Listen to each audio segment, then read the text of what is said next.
Now, following the Delhi blast case, politics heats up over UP ATS seeking details of madrasas in 8 districts of the state. The Uttar Pradesh Anti-Terror Squad has stepped up its monitoring efforts and sought comprehensive details of madrasas, their students and also teaching staff across 8 districts. Now, these are districts of Prayagraj, Pratapgarh, Kaushambi, Fatehpur, Banda, Hamirpur, Chitrakoot and Mahoba. According to officials, the letter dated November 15 seeks names of students, their fathers' names, addresses and mobile numbers. Senior ATS officials in Lucknow have said that the aim is to prevent any possibility of madrasas being misused by anti-social elements. But this has led to politics erupting over the issue.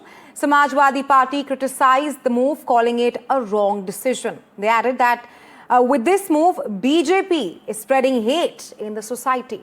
UP Minister Om Raj Bhar defended the move, saying ATS has the permission to investigate madrasas on the issue of national security in the state. देखिए, देश की सुरक्षा के सवाल पर अगर ATS ने मदरसों की जांच की अनुमति मांगी है तो सरकार अनुमति देगी। जांच करने का अधिकार उनका है, सरकार को अनुमति देने का अधिकार है।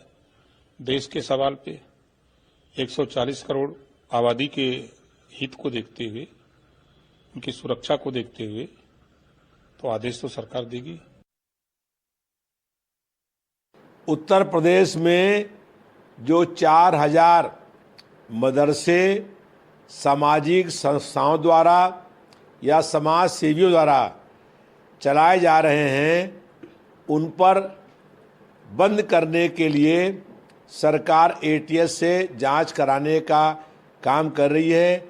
ये समाज में नफरत फैलाने का प्रयास है। ये सरकार का निर्णय पूर्ण रूप से अनुचित और गलत है। जो आदेश आया है तमाम मदरसों के लिए, इसको मैं सिर्फ इतना ही कह सकता हूं कि ये कहीं ना कहीं एक समुदाय को शक की निगाह से देखने वाली बात है।